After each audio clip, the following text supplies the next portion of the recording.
Hello and welcome to another CAD clip on AutoCAD 2007 3D.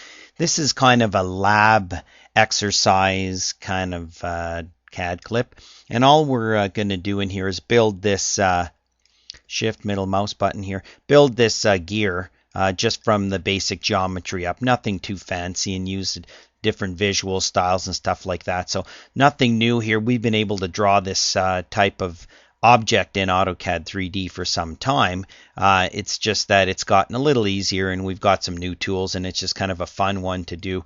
So we'll do that. So I'm just going to, I have a finished model here, as you can see, and I'm just going to use my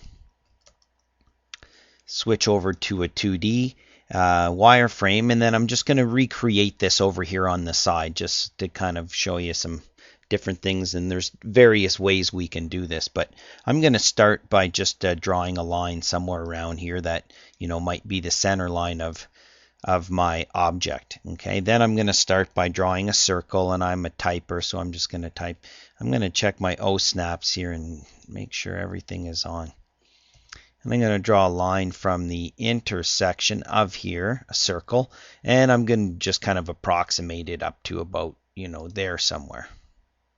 Oh, that didn't work. Let's try this from here. Circle from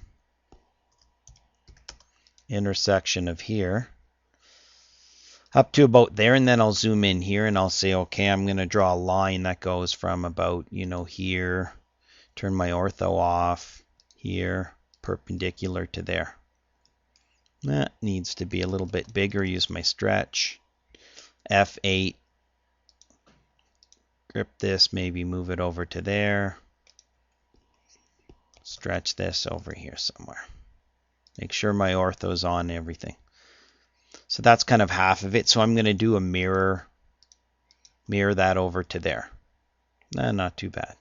So now I know that I want to have 20 teeth around the outside of this gear. So 360 degrees divided by 20 items is 18 degrees. So I'm just going to do an array.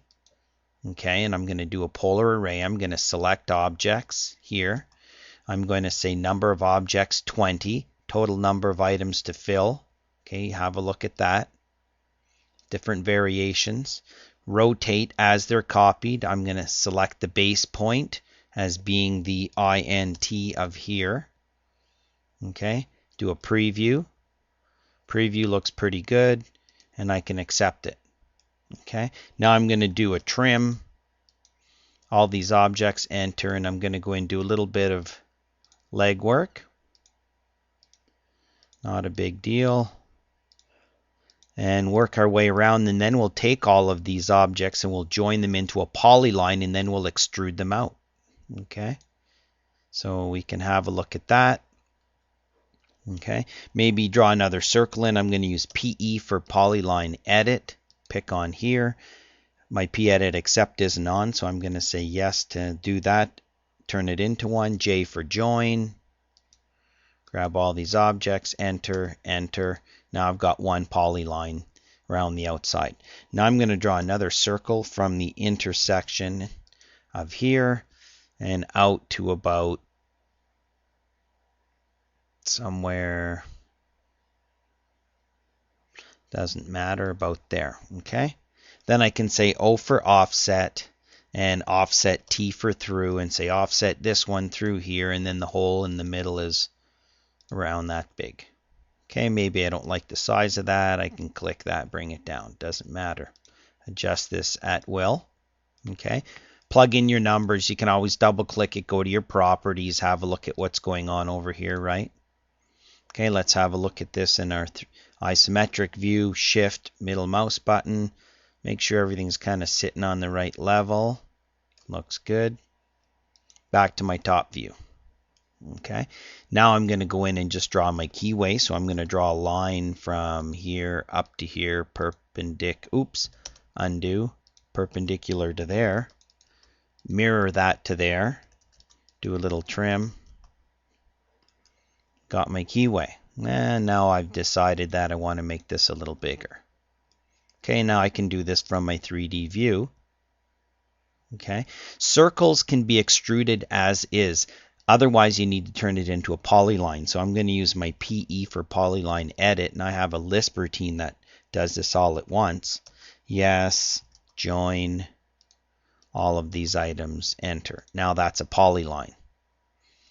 So EXT for extrude, or let's turn my dashboard on here. Tools, palettes, dashboard.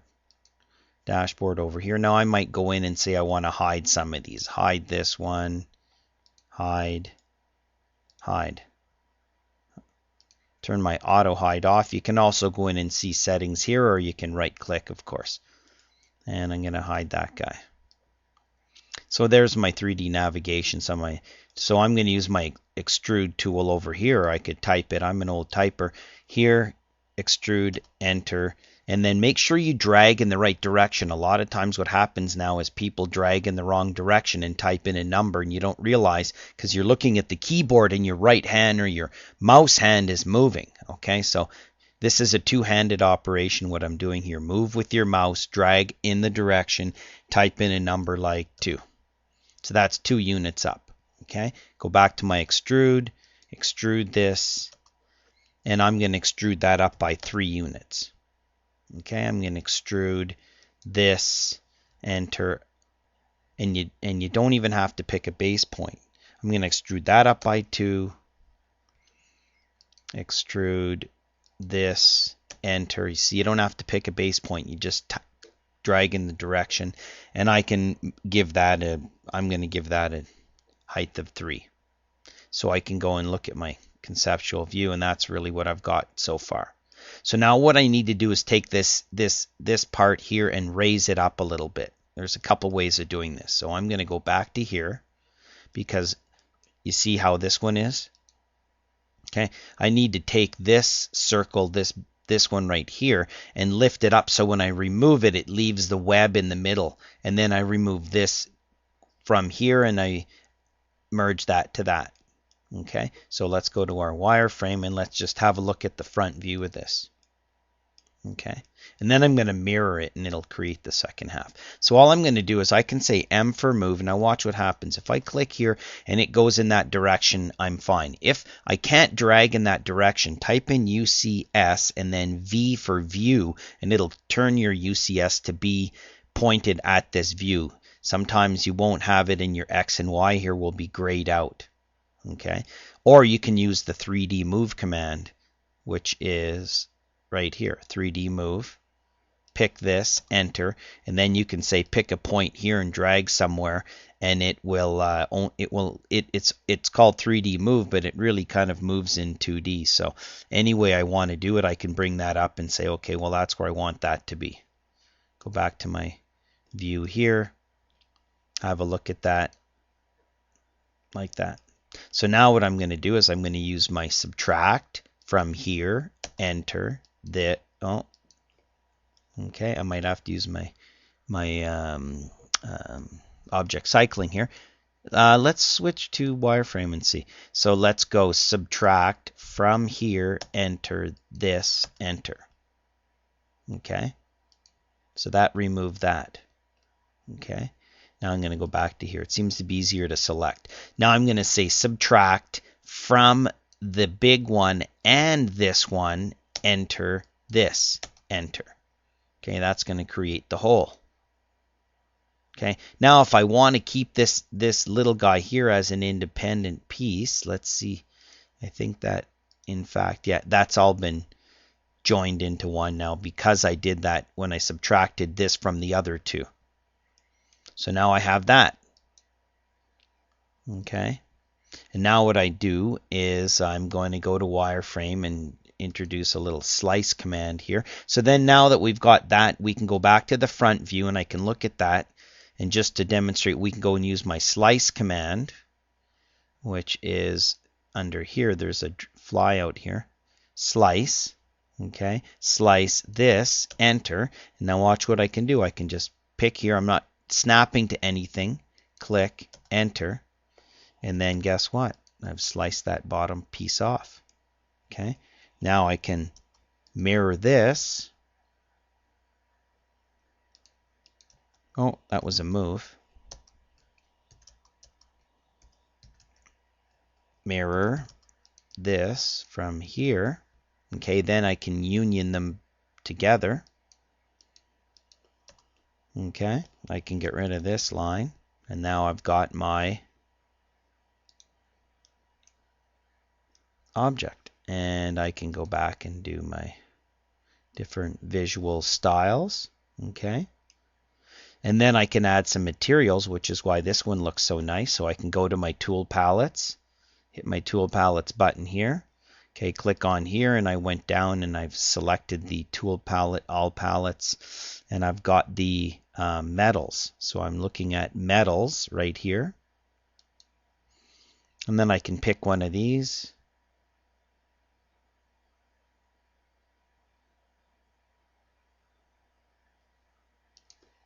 And create a copy, and then simply pick on that object and apply that metal.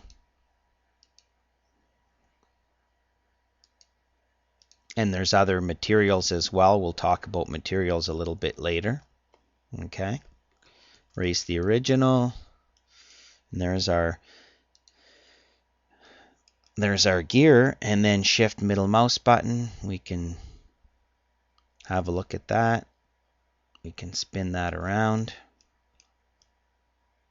as you please, and then there's some 3D orbit commands and stuff that you can get off of here. Okay, constraint orbit command.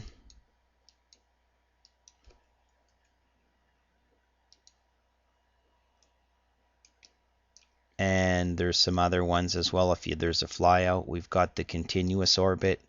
If you want to just try to spin that guy around, but I never seem to get the right axis when I go in and do that. So that pretty much ends our exercise on the gear, and hopefully you learned a little bit something inside of there. Thanks.